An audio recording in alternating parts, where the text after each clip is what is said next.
Great. Does it? Yeah, can you hear me? Yep. Oh, shit.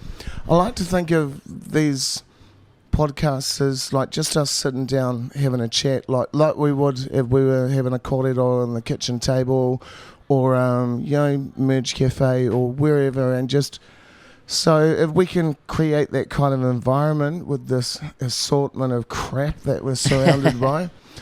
Which is much like my house anyway. So without much ado, we're here with Trish. Now I'm going to get Dribnenki. Well, it's easy for you to say. I know. I've had some practice. Yeah. That you're Canadian. Yeah. Yeah. And so is that a Canadian name or? There's a strong Polish connection to the Canadian culture, isn't there? Yeah. It is Polish. So bang, 10 out of 10 for me. Nice. Yeah, thanks for joining us today. Yeah, thank you. Trish from the Needle Exchange, ADIO? Yes. Is that, what do you call the place where you work? It's called ADIO Trust.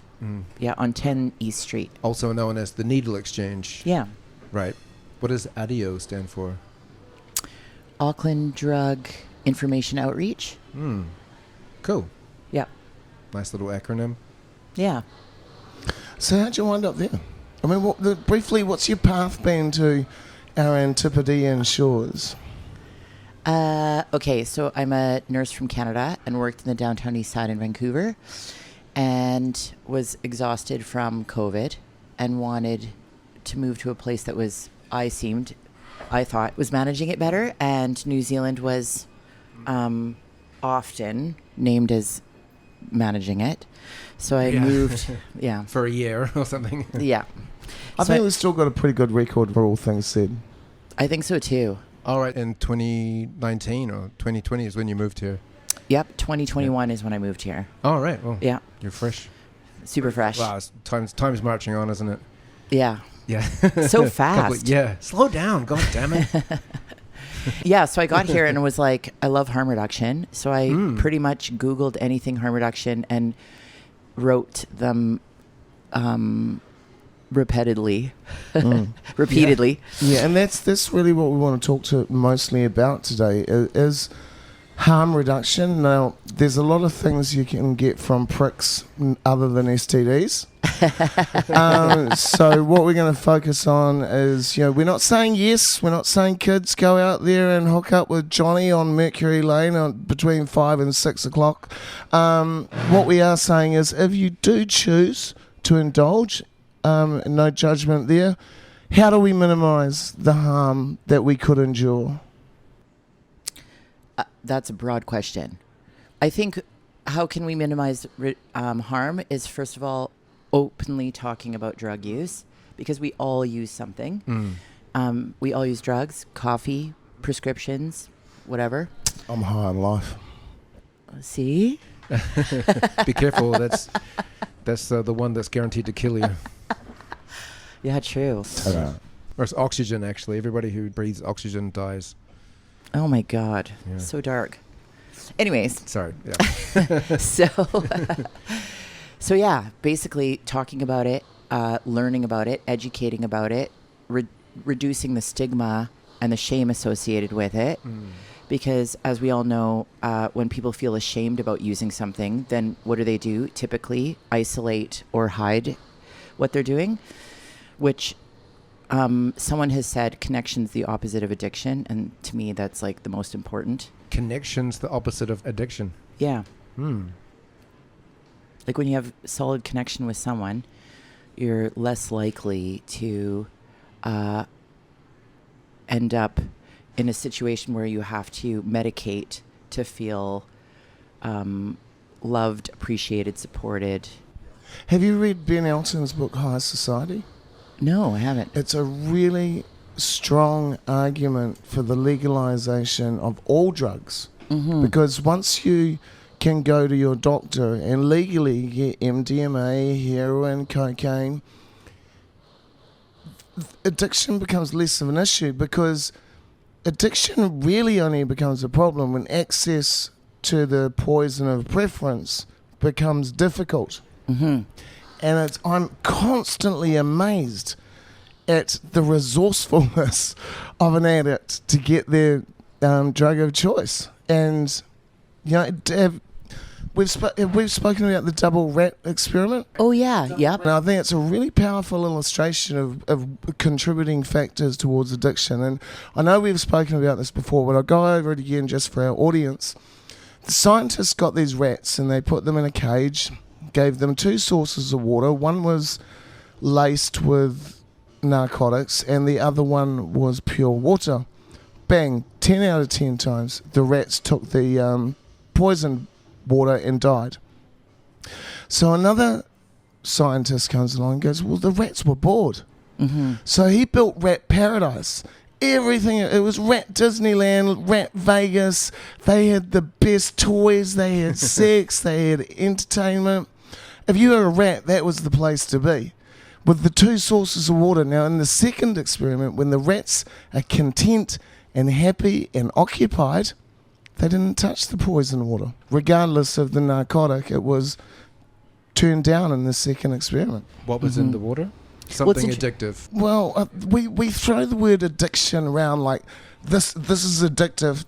Anything can be an addiction. Mm-hmm. And I think that's the problem. People say, this drug is addictive.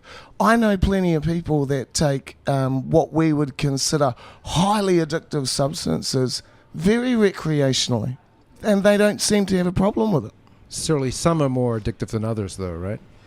Well, yeah, I mean, that could be said for anything. Yeah, I think so too. Yeah. I think also, like, again, addiction is so multi-layered. I don't know if it's that you can be addicted to a certain substance more than another one. I think that it's layers of situations that lead you to be more susceptible to be addicted to a substance more than another, rather than actually. That's how I would say it. And the other interesting thing about narcotics or chemical substances is that our brains can mimic those same reactions without any input, without any stimuli. These Buddhist monks can get into such a state of euphoria from meditation that, a cocaine addict would be envious of. Well, it's interesting. We often approach people that use substances of any kind as how much do you use? How can you stop using it? And I used to work at a clinic that gave safe supply to folks. So someone would come in and be like, I use this drug, and the doctor would prescribe it. The pharmacist would produce it, and the nurse would administer it or support the person in taking it. What do you mean by safe supply? Safe supply in this context was more around producing, let's say, diacetylmorphine, which is medical grade heroin. Right. Or Dexedrine or Ritalin in so replacement. So you know what you're getting. Yes, and it was pharmaceutical grade. So we would give that to folks. And then what would happen is folks were able to come 3 times a day, get their dose prescribed by the doctor, administered by pharmacy, all of it's quality controlled, produced with support and empowerment. And what ended up happening in the experience in the time that I worked there is that folks got jobs, got promoted in their jobs, and suddenly were like, Trish, you know what? It's really difficult for me to take time off work to come here 3 times a day. Can I just come twice a day? Or, you know what? I really want to go travel somewhere. So can I come once a day, or can I go on the pill version of it? And people just naturally kind of moved into areas of recovery that they were more happy with, based on building the life around it. And for me, I found that really profound, because we often hammer down on the pathology of what you're experiencing and almost label the person for what they use, rather than finding all the amazing things around that person that they already have or can expand on or build on.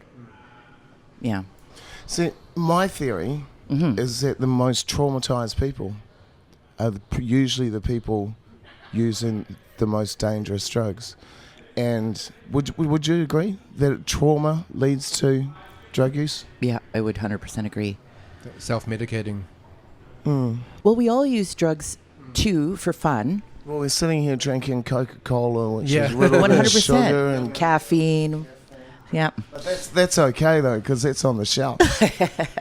Yeah, and yet, how many alcohol? How many people die of obesity?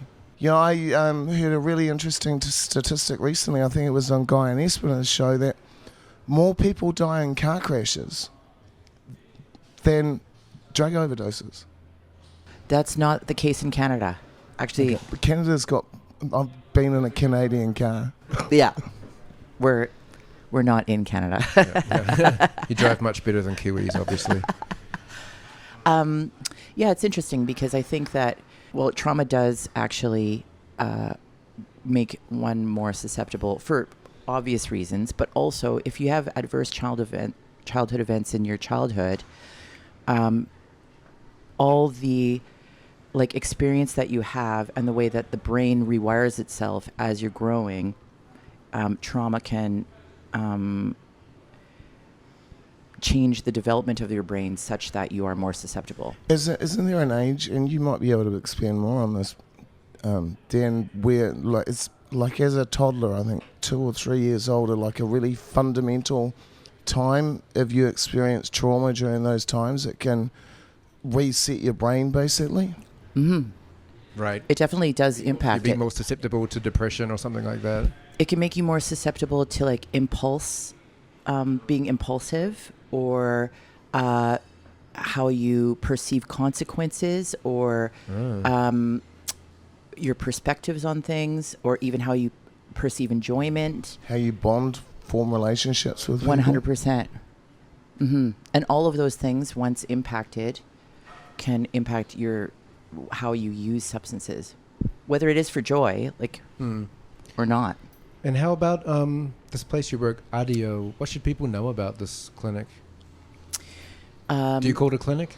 It's a needle exchange, and it, I believe, is open daily from, I'm not sure when it opens, noon maybe, till 8. We can check Sorry. those and put those in the description. You work there, right? I volunteer. Oh, you volunteer there. Okay. Yeah.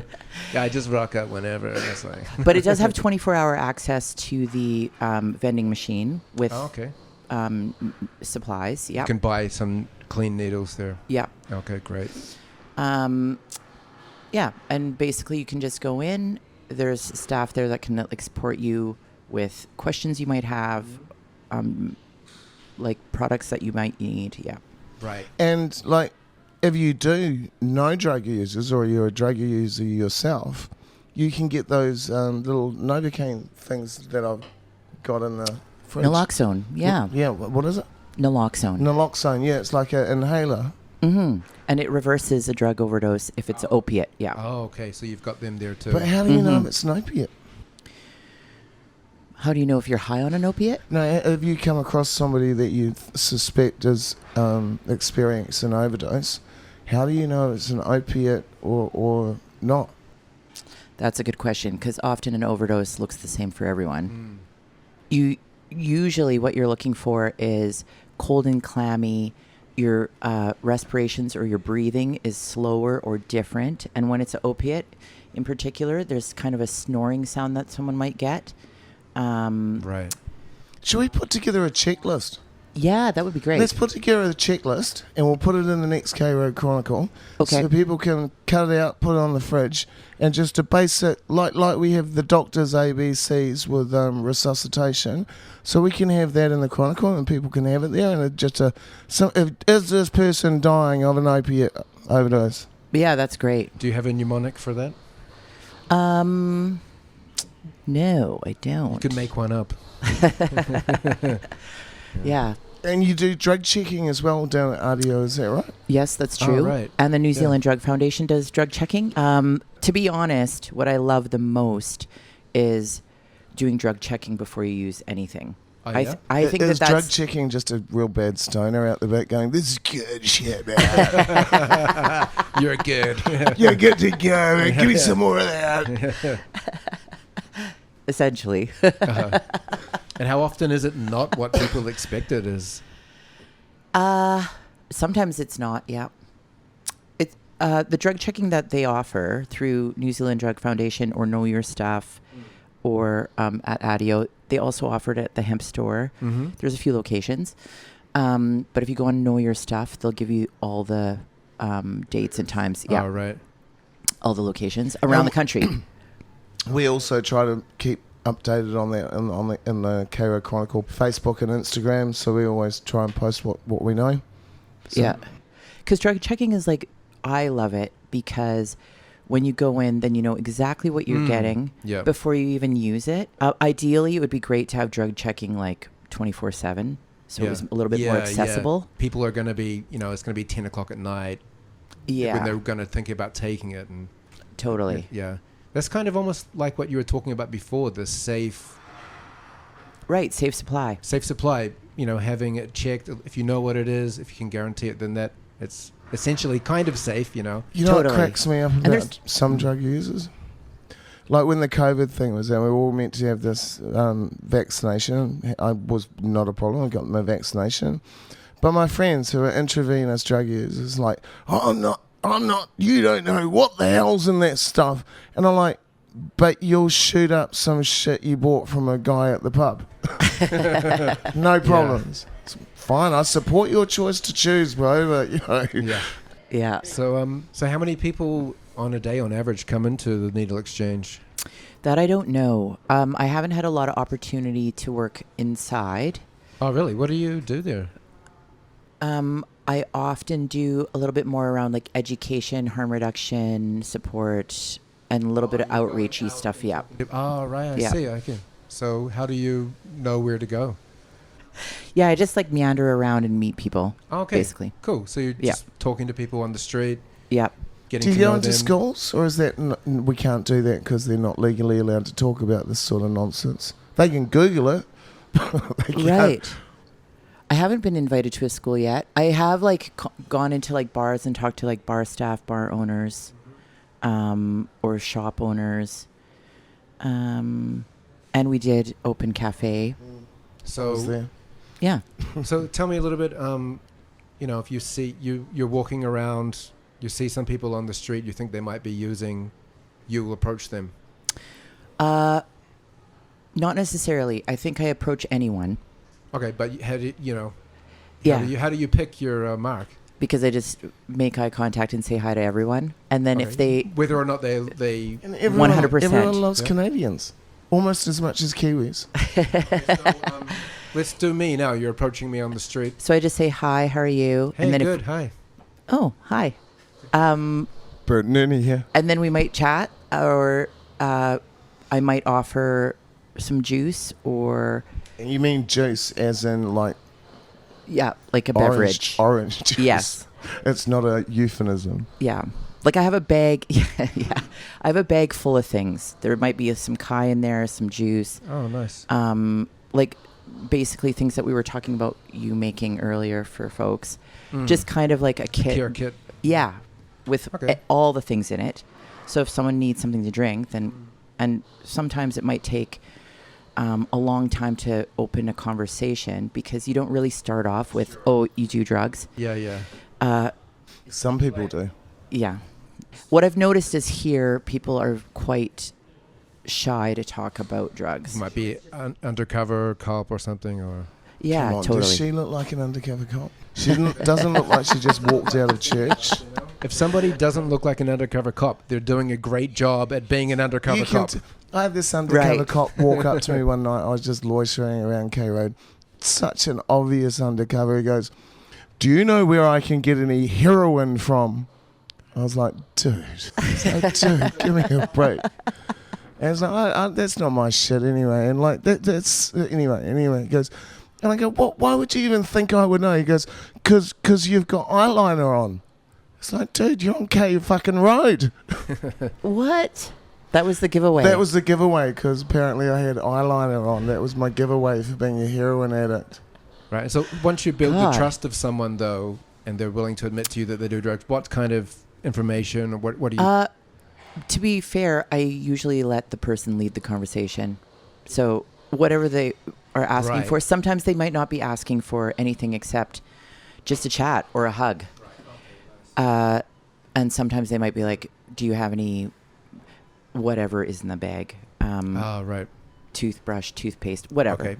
Okay. So anything kind of goes. Yeah, towards care. Yeah. Yeah, that's nice. That's beautiful. Thank you for doing that. Thank you.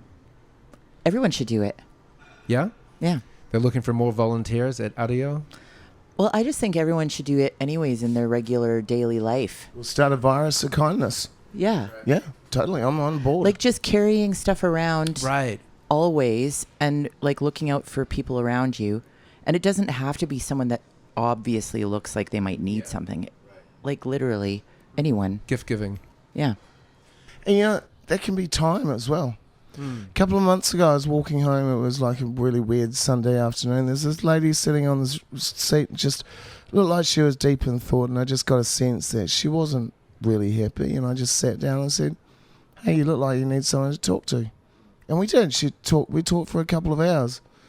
And, I think that's a small thing for somebody to do, but it means so much to somebody else. Yeah, huge. When I used to work in a really big drop-in center that was like a shelter for folks that were unhoused. And I think it housed like 1,200 people. It was Wow. really big. And we had a harm reduction office in the lower floor. So people could come in. Most people just like picked out whatever supplies they needed or had like a snack but mostly a lot of it was just chit chat. Right. And I once asked like, what is the most important to you? And honestly, so many folks told me that someone making eye contact, smiling, and genuinely saying hello is huge. Sense of community. And it's interesting because like even walking down the street, so many people don't do that. Yeah. Well, they've got their eyes locked on their iPhone. Yeah. And if it's that simple to just greet someone Yeah. with like, we're all in this together. Otherwise you feel pretty invisible. Yeah, totally. You think the fact that none of us get out of this gig alive would be enough to make us be a bit nicer to each other, eh? Yeah, it's wild, isn't it? Right, so you're working at a huge shelter in which city was that? It was in Calgary. Oh, okay, Calgary. Yeah. Right. I was expecting you to say one of the big ones that I know. Yeah, well, so a job I had back then was a mobile harm reduction van. So we would go to different spots, and we went to quite a few of the shelters. So that was one of the shelter placements that we did, was in that particular shelter, yeah. Yeah. But we don't have a shelter on K Road or in the City 6. Oh, so no, we don't have a shelter on K Road or in Auckland City, and the reason for that is it's considered by people that could host a shelter as being old-fashioned thinking. And I think the model, Day Street model now, which I think is close to 200 residents, is the model that we're pursuing now. With we've got the Park Hotel on Day Street. We're moving towards a model of permanent housing and then wrapping services around people. The housing first model, which is proven very effective overseas, places that such as Canada that have imported it. You've seen the cost to social services drop substantially, which really makes the whole thing not only sensible but economically viable. Doesn't it take a while to get into one of those, though? Not as bad as it used to be. I mean, COVID really changed a lot of things. Right. And, if you're on the street now, it's probably more likely that you've got serious mental health or antisocial behaviour problems.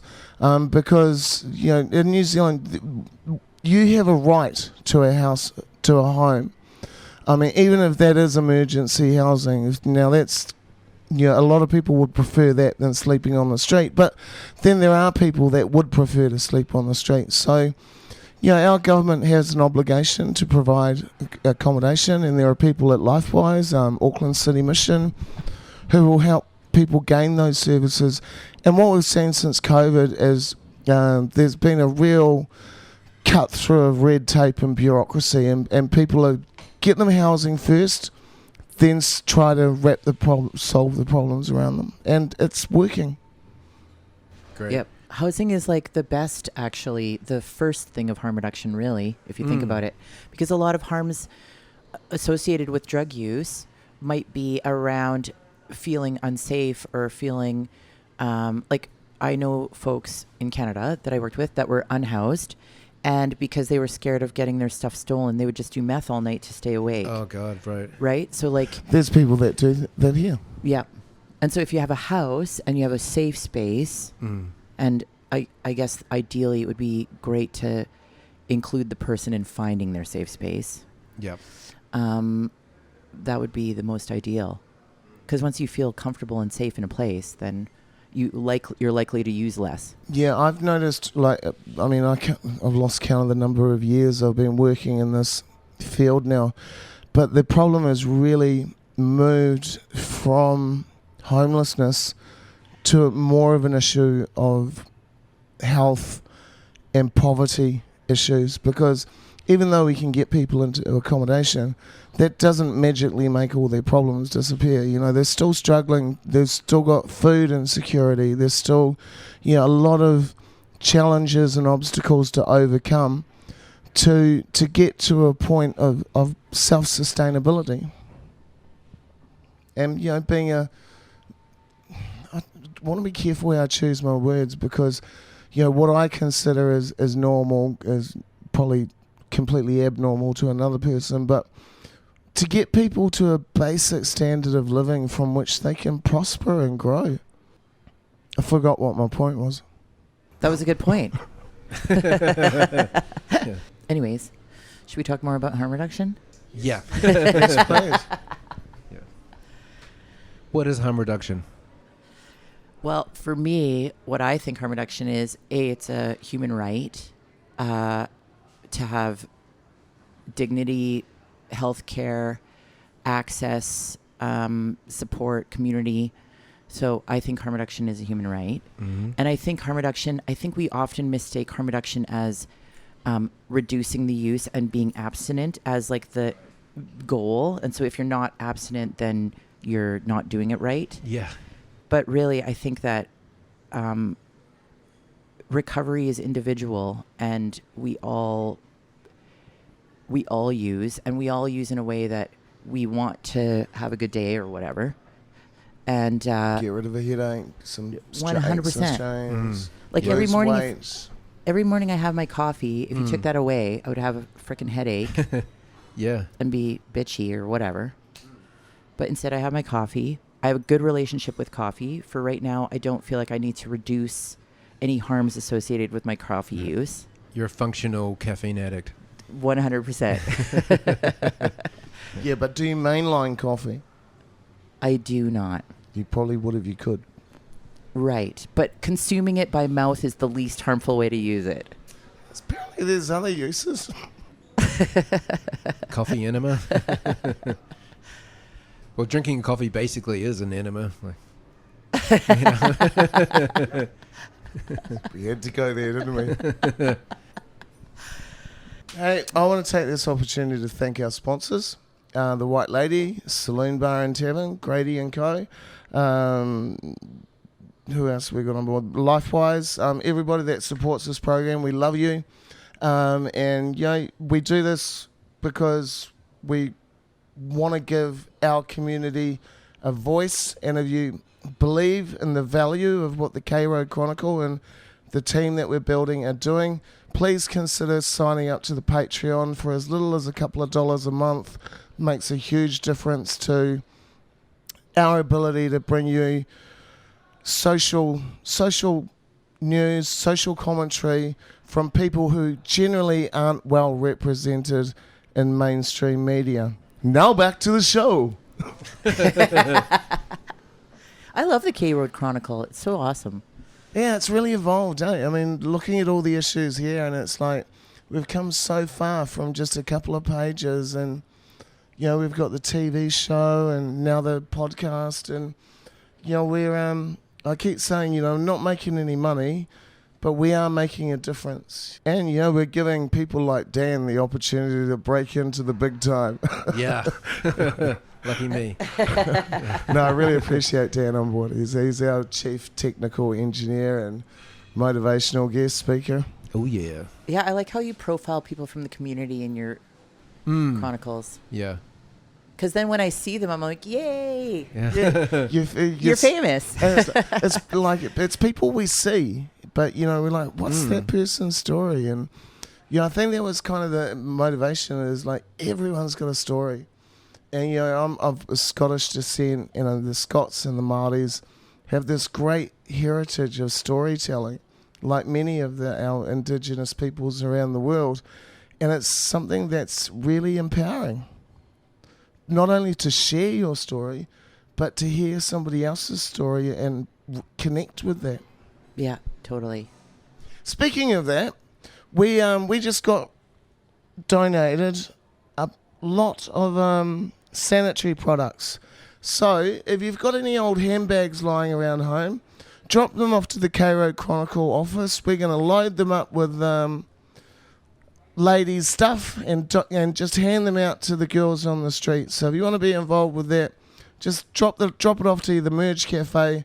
We're here in the Lim Chow office at 184 Karangahape Road.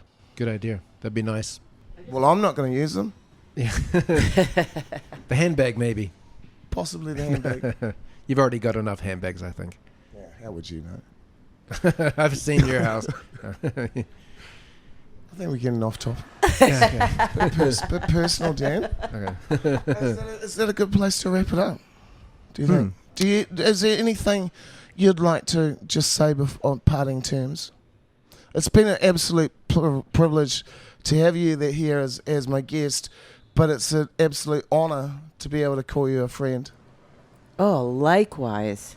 You're pretty amazing. Oh, it's a mutual admiration club. Yeah, nice to meet you, Trish. Thanks a lot for coming to talk to us. Yeah, thanks for having me. So yeah, any final words you'd like to add? I just wish that we would all just realize that, we judge people that use based on how it's been criminalized, and really the laws around drug use is all around colonialization and racism. So it's not even really meaningful, it's just so awful. And so we think it's okay to drink, but it's not okay to use meth. But they're all substances. And at some point, alcohol was illegal and prohibited. At some point, meth was legal and allowed. So I don't know why we continue to just fixate on what's legal and what's not. Judging people. Yeah, and then judging the people that use that. It wasn't that long ago down Ponsonby Road we had opium dens. So don't judge.